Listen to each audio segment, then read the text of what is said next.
வணக்கம் பானு. நேற்று முன்தினம் திங்கட்கிழமை ராமேஸ்வரம் மீன்பிடி துறைமுகத்திலிருந்து மீன்பிடி அனுமதி சீட்டு பெற்று 400க்கும் மேற்பட்ட விசைப்படகுகளில் மீனவர்கள் கடலுக்கு மீன்பிடிக்க சென்றார்கள். இவர்கள் கச்சத்தீவுக்கு அருகே மீன்பிடித்துக் கொண்டிருந்த போது அங்கு வந்த இலங்கை கடற்படையானது ஒரு விசைப்படகையும் 8 மீனவர்களையும் கைது செய்தது.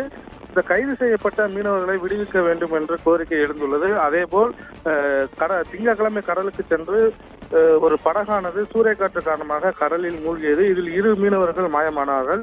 இந்த நிலையில் இந்த 2 சம்பவத்துக்கு எதிராக நேற்று ஆலோசனை கூட்டமானது நடைபெற்றது. மீனவருடைய ஆலோசனை கூட்டத்தில் இன்று ஒரு நாள் அடையாள வேலைநிறுத்த போராட்டத்தில் ஈடுபட போவதாக தெரிவிக்கப்பட்டிருந்தது.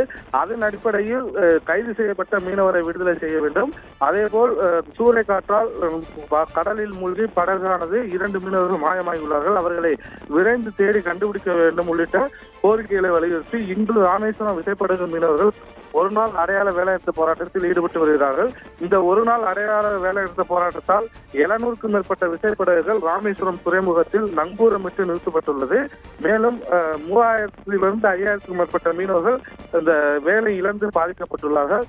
தொடர்ச்சியாக தமிழகத்திலிருந்து மீன்பிடிக்க சென்ற மீனவர்களை இலங்கை கடற்படை தொடர்ந்து கைது செய்து வருவ சம்பவத்திற்கு மீனவர்கள் கடும் கண்டனத்தை தெரிவித்ததோடு மத்திய அரசு இதில் தலையிட்டு இலங்கை அரசுடன் பேச்சுவார்த்தை நடத்த வேண்டும்.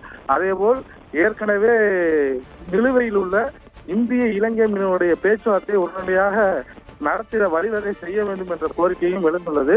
இந்த கோரிக்கையை உடனடியாக மத்திய அரசு நிறைவேற்ற வேண்டும் என்ற ஒற்றை கோரிக்கையை தற்பொழுது மீனவர்கள் முன்னிறுத்தியுள்ளார்கள். இந்த வேலைநிறுத்த போராட்டம் தொடருமேயானால் தொடர்ச்சியாக மீனவருடைய வாழ்வாதாரம் பாதிக்கப்படும். மகேஸ்வரன், தற்போது திடீரென்று இந்த வேலைநிறுத்த போராட்டமானது முன்னெடுக்கப்பட்டிருக்கிறது.